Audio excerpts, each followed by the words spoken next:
السلام عليكم، اهلا بكم في درس جديد من دروس تعلم تي في. انا عمر باشم ودي قناه تعلم تي في. النهارده ان شاء الله هشارك معاكم اهم الكتب اللي انا قريتها في الفتره اللي فاتت دي. هم حوالي 6 كتب فادوني كتير جدا في الحياه العمليه والحياه التربويه، وفادتني في حاجات كتير جدا الكتب دي. ان شاء الله هشارك معاكم 6 كتب النهارده، اهم 6 كتب قراتهم الفتره اللي فاتت دي. اول كتاب، وده كتاب فادني جدا جدا في فكرة ان انا ازاي لما اصحى اشتغل ازاي، وان انا اهم العادات اللي انا ممكن لما اصحى اشتغل عليها ازاي، الا وهو كتاب معجزة الصباح.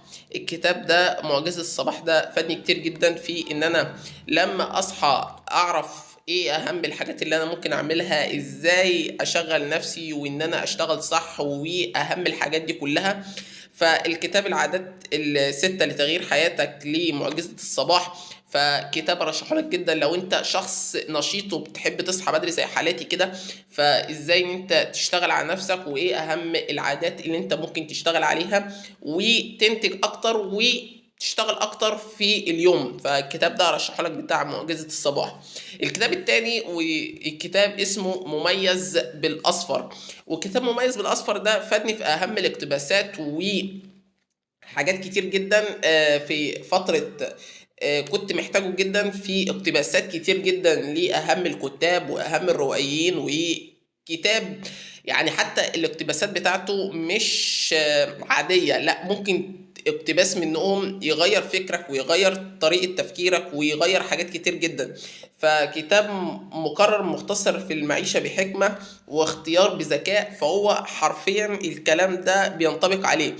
كتير من الأقوال اللي جوه فادتني كتير جدا، فرشح لك كتاب مميز بالأصفر، كتاب في قمة الروعة.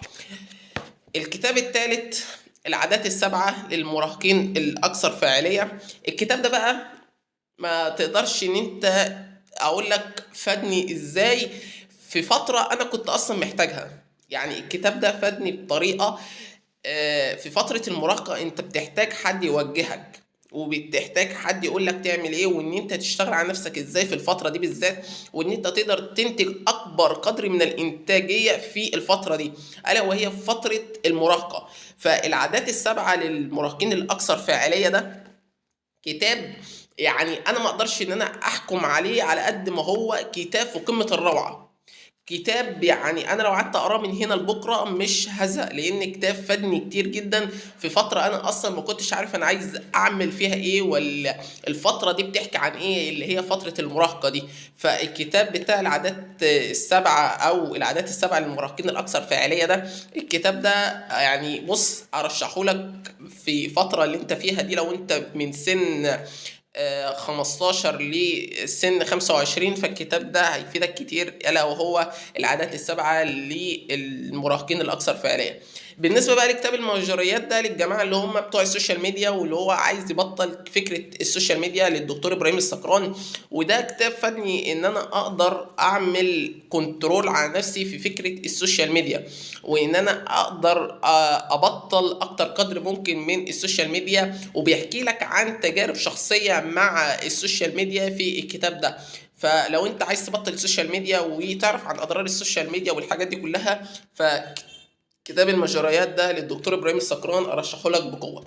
بالنسبه بقى للكتاب اللي انا عمال اقرا فيه الايام دي، الا وهو كتاب اسرار عقل المليونير. وده كتاب انا ما اقدرش ان انا يعني اقول لك اكتر فادني ازاي في طريقه تفكير اداره المال، وازاي ان انت تقدر تدير مالك زي كتاب ريتش داد بور داد. الكتاب ده في قمة الروعة، وأرشحه لك بقوة إن أنت تبدأ فيه من النهاردة قبل بكرة. الكتاب ده هيغير لك فكرة جذريا عن فكرة الفلوس وازاي تقدر تدير فلوسك.